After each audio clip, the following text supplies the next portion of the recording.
Hey, greetings everyone. My name is Joshua Sean Spruell, and today I'll be presenting my project for History 705, Local History Research. This presentation is titled, This is Not the America I Recognize, Public History, Cultural Memory, and the Work of Unity. Over the next several minutes, I want to explore how public historians play a crucial role in shaping and preserving cultural memory. We will consider the phrase, "This is not the America I recognize," as a lens to understand America's identity crisis, and we'll examine the scholarly debate between Robert Weibel, Peter Novick, and David Lowenthal. Together, we'll see how public history must be defined as the stewardship of memory, and that's a memory that unites rather than divides. Now, across the historical spectrum, and especially in today's world, one phrase keeps echoing, and that is, "This is not the America I recognize." It comes from different voices, in different contexts, yet it is the same refrain. But what does it mean when people say this? What America do they think they remember? And why does it matter? Now, this is not a political question. It is a historical one. And it is a question that public historians are uniquely called to address. Here are some examples. In 2025, Angelina Jolie said this while lamenting perceived threats to free speech. In 2020, Christopher Krebs, who was the former director of the Cybersecurity and Infrastructure Security Agency, used it to condemn alleged election fraud claims. Back in 2018, President Joe Biden posted it to express his disillusionment with the country's direction.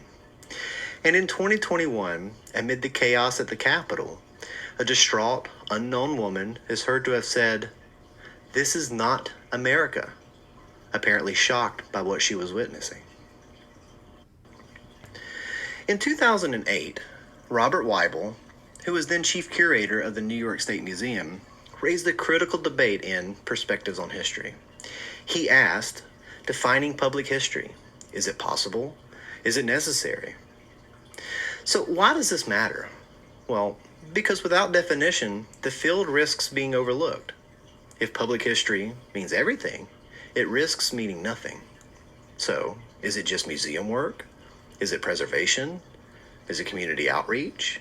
Is it education? Or is it all of these at once? Or maybe none of these?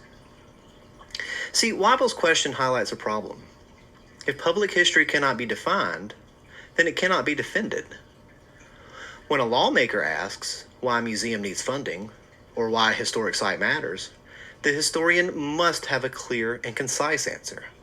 Otherwise, public history risks being dismissed as nice but not necessary. And that connects directly to our theme today. So when people say, "This is not the America I recognize," what they are lamenting is the absence of memory. And without a defined field, no one is responsible for safeguarding it. 2 decades earlier, the historian Peter Novick had already pointed toward an answer in his landmark book, a personal favorite of mine, That Noble Dream. Now, Novick's work chronicled how historians wrestled with the idea of objectivity. Can we ever tell history as it really was, or are we always interpreting? His conclusion is clear. History is never neutral. Why? Because the act of selecting what to remember and what to forget already carries judgment. Do we preserve a Confederate monument? Do we interpret slavery at a plantation site? Do we honor both the triumphs and the failures of the past? Novick's insight matters here. If history is never neutral, then public historians cannot avoid responsibility. We are not just caretakers of artifacts. We are their interpreters of meaning, and their interpretation shapes how Americans see themselves today. So when Weibel asked if public history needs definition, Novick's answer is effectively yes, because avoiding definition itself is a choice, and one that abandons the field to those who would distort memory for their own ends. David Lowenthal deepens this challenge.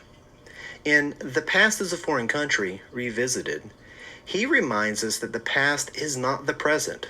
It is always foreign, distant, reconstructed, and filtered through our own eyes and experiences. Think of how people talk about the 1950s. For some, it was a golden age of family values and national strength. For others, it was a time of exclusion, segregation, and silence for anyone outside of the cultural majority. Which memory is then true?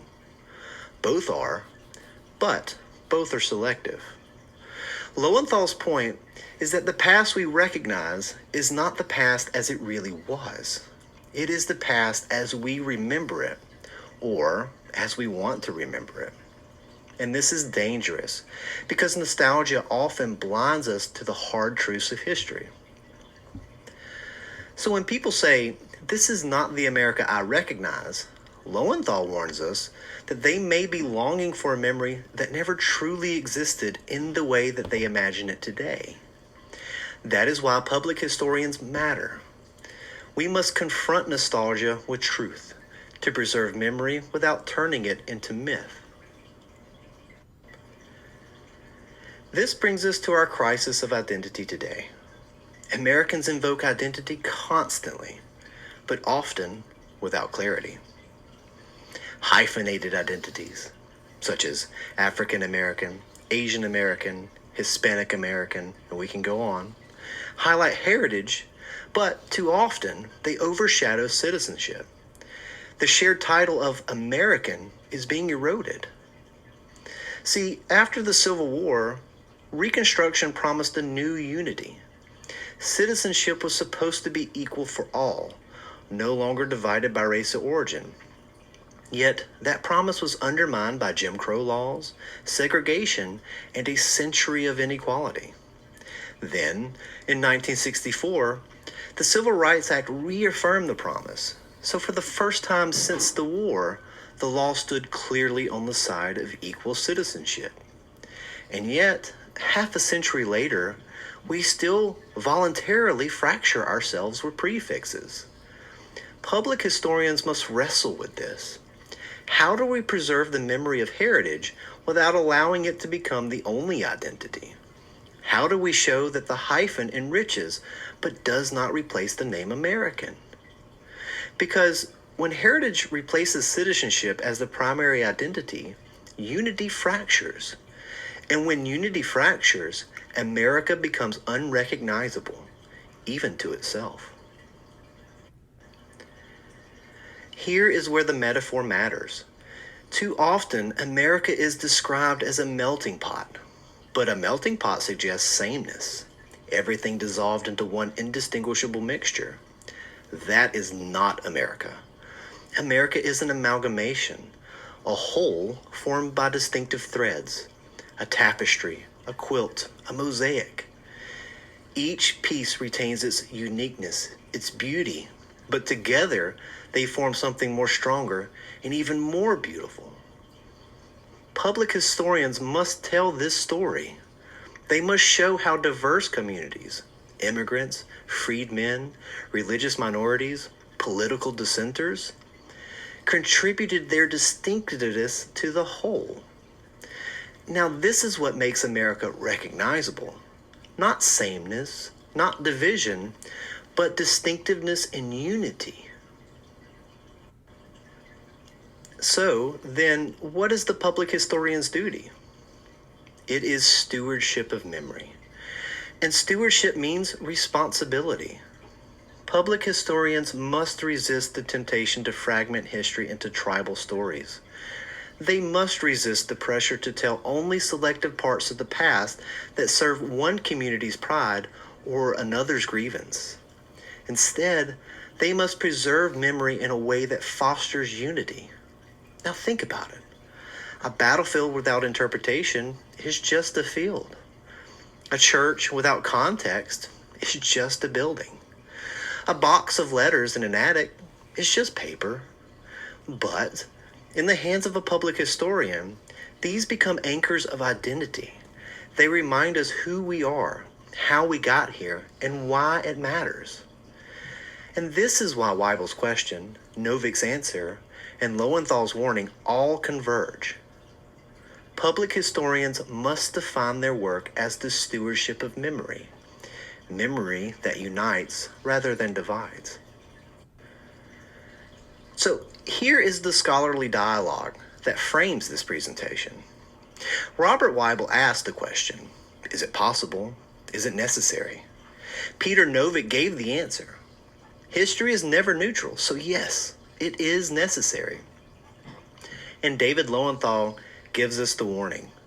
The past is always foreign and always reconstructed. Taken together, they show why public historians must define their work as the stewardship of memory, and that is a memory that unites.